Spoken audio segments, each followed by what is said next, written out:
kembali lagi di acara Bincang Santai dengan saya Gina Agustin dan co-host kita Devi. Hai, selamat pagi. Kali ini kita kedatangan tamu dari angkatan 2019 ya Kak? Iya. Boleh dikenalkan dulu namanya? Ya, perkenalkan, saya Daud Selamat Aritonang. Saya lulusan 2019, angkatan 11 dari 92 Padalarang. Jadi Kak Daud ini adalah orang yang menciptakan himne SMA Negeri 2 Padalarang. Boleh diceritakan Kak awalnya Kakak bisa menciptakan himne SMA Negeri 2 Padalarang? Oh ya, kalau tentang himne 92 Padalarang sebenarnya ceritanya panjang banget ya deh. Awalnya sih kan aku masuk tahun 2016 di sekolah ini. Aku masuk di ekskul Kasetsada. Kasetsada itu Kesatuan Seni dan Teater 92 Padalarang. Nah, di situ ada dua guru pembina. Yang pertama Pak Yudi, yang kedua Bu Nenden. Nah, kebetulan pada suatu kesempatan di situ aku lagi latihan ini karawitan, musik-musik tradisional kayak gitu. Nah, pas lagi istirahat, ada waktu luang, karena apa ya, kami juga kan berusaha untuk menjalin hubungan yang dekat itu antara pelatih dan semua anggota ekskul. Jadi pada ngobrol-ngobrol gitu kan, terus aku iseng nanya ke Bu Nenden, Bu, kayaknya sekolah kita masih ada yang kurang ya gitu. Apa Ud katanya, panggilan saya Ud gitu ya, Daud. Nah, langsung aja aku bahas tentang lagu himne kan, soalnya setahu saya kalau misalnya sekolah-sekolah itu biasanya ada lagu himne atau marsnya gitu sebagai salah satu identitasnya juga. Nah, itu sih awalnya saya ada niat untuk bikin lagu himne. Kalau boleh tahu nih Kak, Kakak kan yang pencipta himne ya Kak? Iya. Terinspirasi dari apa sih Kak itu himne? Oh iya, kalau dibilang terinspirasi dari apa, sebenarnya sih kalau liriknya itu lebih ke buatan partner sekaligus guru saya, Bu Nenden. Nah, tapi dari situ juga kan kami ngebangun lagu itu sama-sama gitu ya. Yang dimasukkan ke dalam liriknya itu banyaknya fokusnya di gimana menggambarkan kalau misalnya SMA 2 Padalarang itu bersama-sama menunjukkan prestasinya, menunjukkan kualitasnya, dan juga bahkan visi misi dari sekolah ini juga diselipkan di lirik himne SMA 2 Padalarang. Mungkin bisa diceritakan proses awalnya. Yang pertama itu yang agak ribet sih, minta perizinan dari pihak sekolah, dari kepala sekolah sampai pihak-pihak yang lainnya. Nah, waktu saya mulai menggarap lagu itu, sebenarnya perizinannya belum 100%. Soalnya kan agak aneh ya, di satu sisi lagu himne SMA 2 Padalarang gitu, sebagai identitas sekolah kita, kok diciptainnya sama muridnya sendiri gitu kan. Biasanya kan kalau misalnya nggak nyewa pencipta lagu profesional atau bahkan diciptain sama guru-guru yang ada gitu kan. Jadi saya bikin dulu nada-nadanya, susunan nadanya. Jadi sebelum saya bikin susunan nada itu, Bu Nenden serahkan dulu sama saya rancangan liriknya. Nah, jadi di rumah saya coba garap. Nah, itu nggak 100% langsung yang buatan saya di rumah itu dipresentasikan ke kepala sekolah. Tapi dibawa dulu ke sekolah, didiskusikan sama Bu Nenden, demikian juga didiskusikan dengan anggota-anggota ekskul yang lain. Jadi minta pendapat juga gitu, kira-kira baik nggak kalau misalnya liriknya kayak gini, baik nggak kalau nadanya kayak gini, kayak gitu. Direvisi lagi mungkin ya Kak? Iya, seperti itu. Kayak proses rekamannya kayak gitu dimulainya dari kapan Kak? Oh iya, kalau nggak salah bulan Juli tahun 2017 kalau nggak salah ya, itu lagu mentahnya mulai ada. Di situ kami berusaha untuk minta perizinan lagi dari sekolah untuk kami boleh melakukan rekaman gitu, rekaman yang profesional di Pen Studio kalau nggak salah di daerah Cililin, Cihampelas. Nah, di situ saya rekaman sama orang-orang yang sudah dipilih sama Bu Nenden sama Pak Yudi. Di antaranya juga ada Agnes Caroline, angkatan 12. Ada juga Fajrin Tania, Siti Nuristiqomah, itu mereka berdua partner seangkatan sama saya. Terus ada Bu Nenden, Pak Yudi, Pak Aceng, dan saya sendiri. Nah, di situ memakan waktu beberapa bulan sih, mulai rekaman dari nolnya itu sekitar bulan November 2017, selesainya itu Januari. Baru itu kan udah jadi ya lagunya. Nah, setelah penantian yang lama itu, ternyata perjuangannya belum selesai. Kalau boleh tahu perjuangan kayak gimana Kak? Oke, perjuangan yang paling berat yang aku rasa itu waktu mempublikasikannya. Nah, di situ kan waktu lagu udah jadi tuh sekitar Januari 2018 berarti ya. Di situ posisi saya kelas 11. Jadi saya punya adik kelas, punya kakak kelas juga. Nah, kalau misalnya untuk ngajarin ke adik kelas, untuk minta adik kelas itu mau mempelajari lagu buatan saya gitu ya, Himne 92 Padalarang, itu kayaknya enak gitu kan, gampang. Karena mereka juga ya secara tutur juga adik gitu ya, adik terhadap saya. Tapi yang jadi tantangan yang luar biasa itu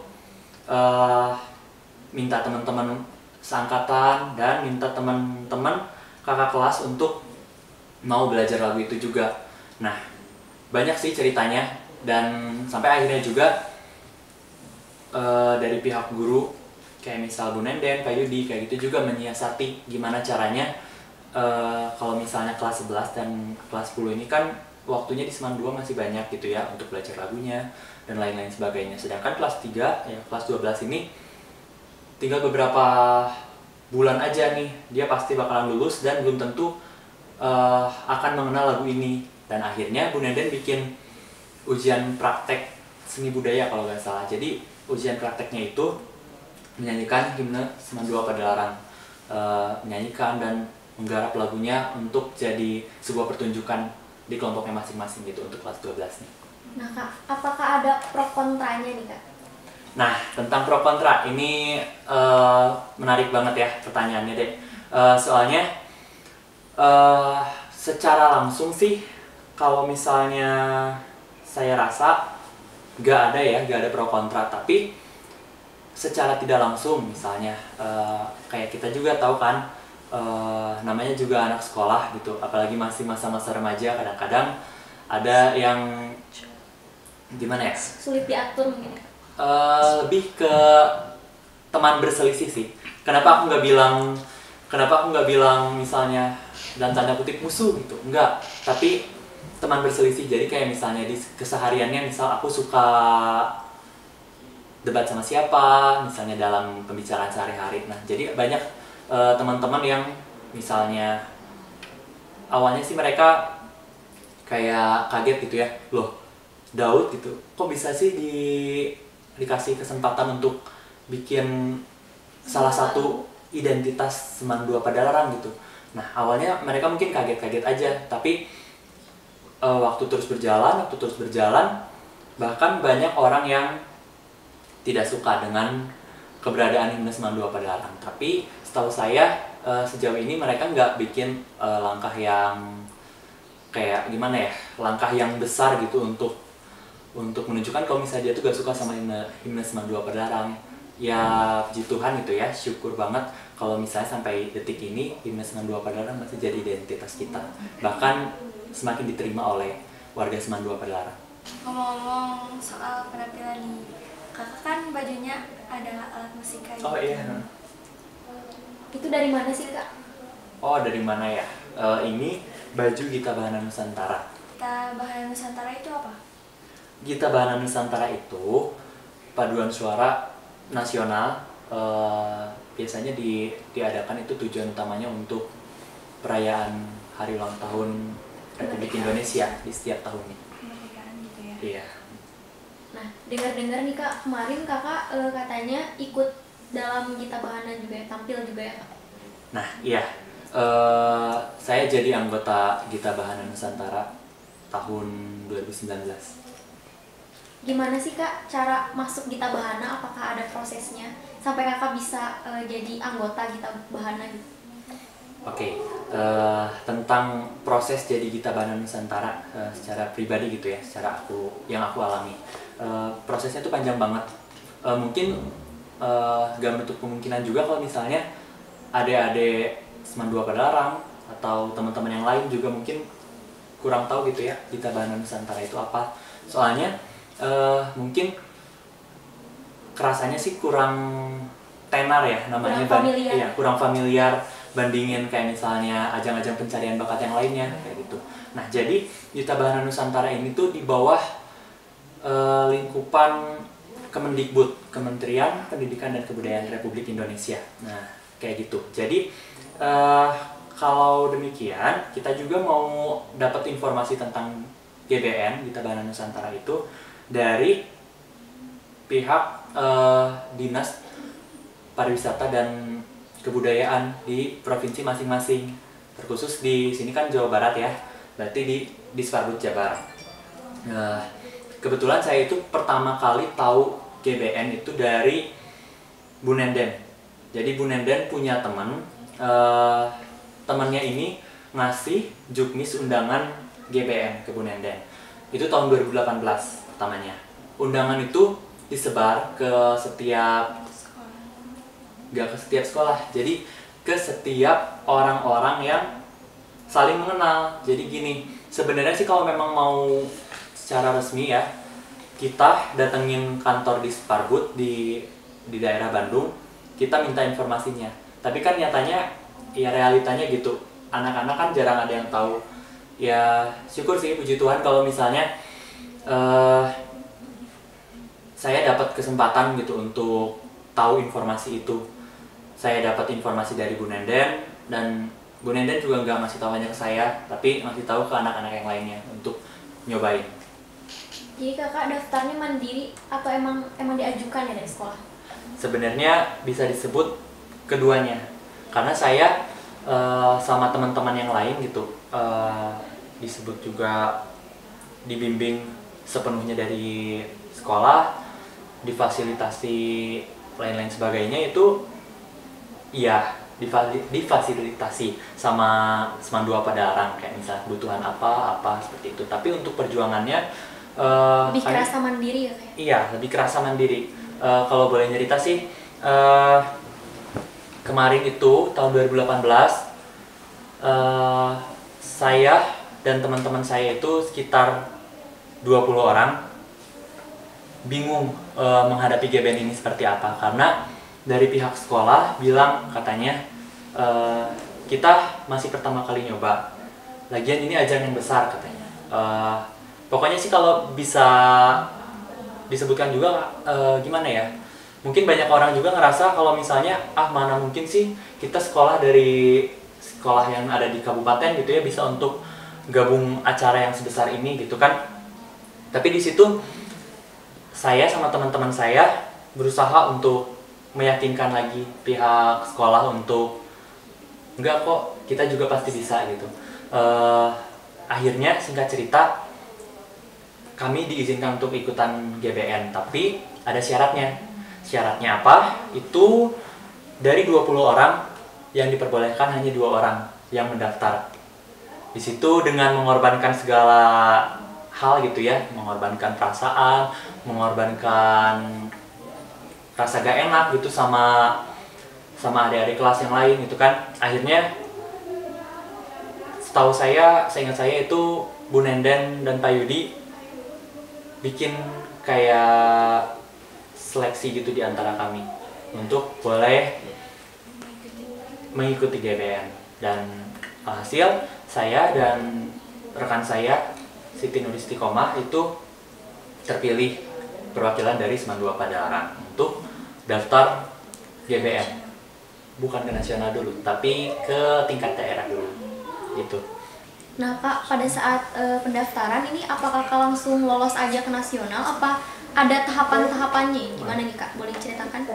Nah, tentu aja ya deh ya, kita itu perjuangan gak ada yang instan. Nah, waktu tahun 2018 saya pertama ikutan GBN, saya cuma nyampe di tingkat provinsi karena GBN ini seleksinya ada di tingkat daerah yang menuju provinsi, baru tingkat provinsi untuk menuju nasional. Nah kayak gitu. Jadi pas di tingkat daerah, saya dan teman saya kan ikutan. Saya lolos, teman saya gugur. Nah dari situ beberapa minggu kemudian seleksi berikutnya mulai di tingkat provinsi, saya gugur. Sempat ngerasa down sih waktu tahun 2018 itu saya kalah, tapi saya mencoba untuk bangkit lagi, dan tahun 2019 saya coba lagi dan saya lolos sampai tingkat nasional. Kalau boleh tahu nih kak, anggota full dari Gita Bahana Nusantara ini dari daerah mana saja nih kak? Oh iya, kalau Gita Bahana Nusantara itu ada dari Sabang sampai Merauke.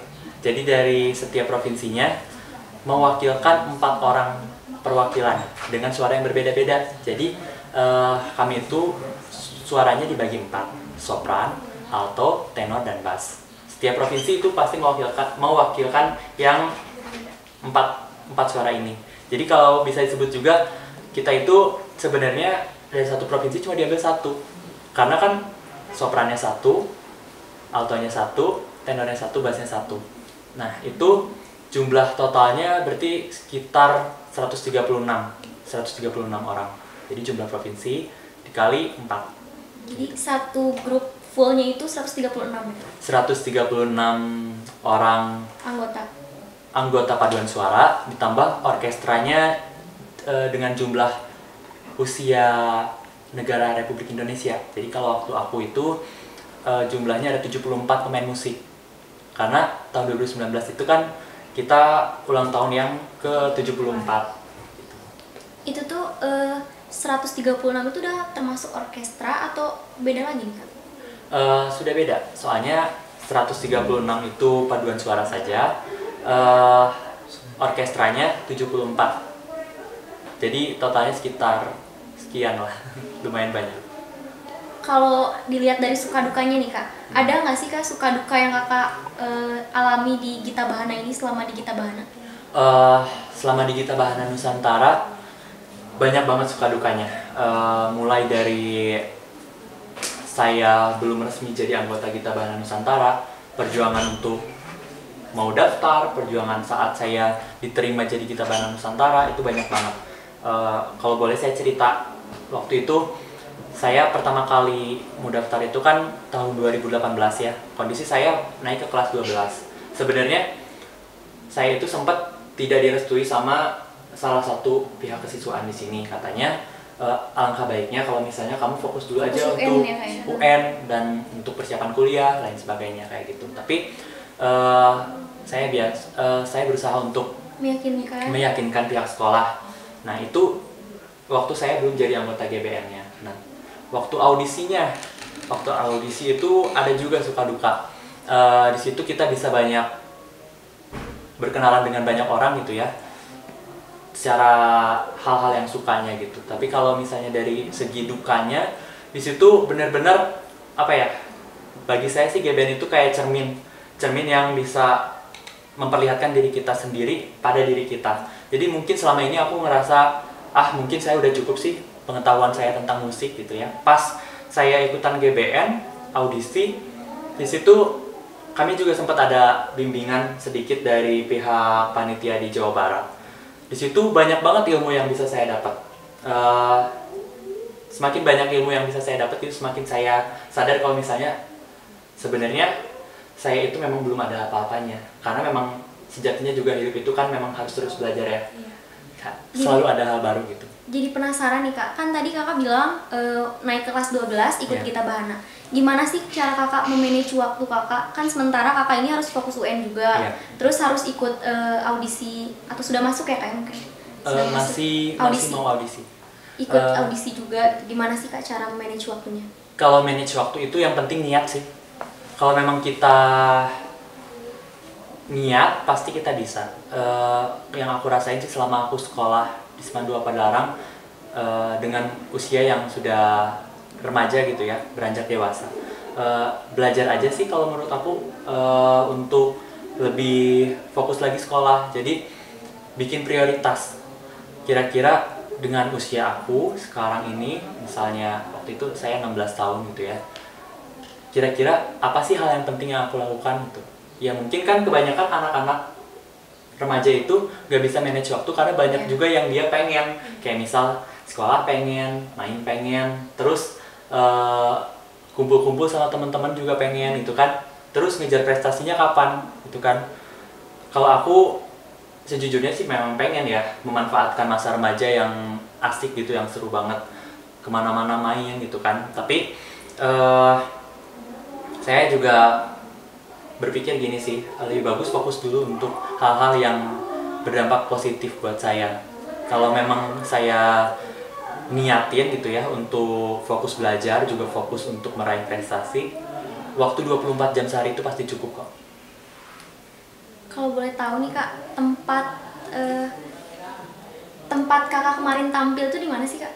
Tampil sebelum Hari Ulang Tahun Republik Indonesia, tanggal 17 Agustus 2019, kami ada konser dulu, konser perdana. Jadi latihan kami dari tanggal 1 Agustus sampai hari H itu ditampilkan dulu tanggal 14 Agustus 2019 di kantor Kemendikbud, di aula. Jadi itu disiarkan di channel YouTube resmi Kemendikbud, disiarkan juga di televisi, ya seperti itu.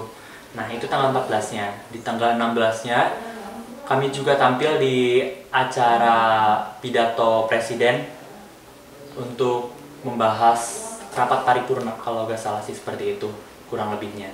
Baru pas tanggal 17-nya kami nyanyi lagi di... Berarti kakak selama mau hari H-nya kemerdekaan Indonesia asrama? Kami dikumpulkan di satu tempat, tempatnya di Wisma Kinasih di Depok.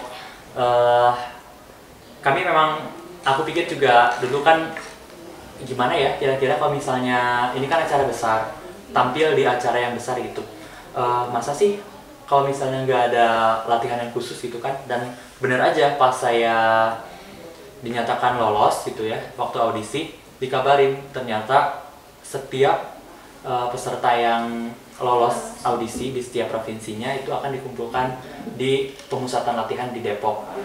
Jadi kami asrama di situ dari tanggal 1 sampai 19 Agustus. Coba dong Kak nyanyikan lagu Himne Seman 2 ini sedikit aja Kak. Sedikit aja mungkin ya. Aku mau nyanyiin Himne Seman 2 Padalarang part ujungnya aja. Bangkitlah Seman 2 Padalarang, majulah Seman 2 Padalarang, jayalah selamanya, unggul dalam prestasi, luhur dalam budi pekerti. Keren Kak. Keren. Mungkin segitu aja dari bincang santai hari ini. Makasih Kak Daud. Semoga teman-teman semua bisa termotivasi dari Kak Daud ini. Jangan lupa buat di like, komen, dan subscribe Semawa TV channel. Wassalamualaikum warahmatullahi wabarakatuh.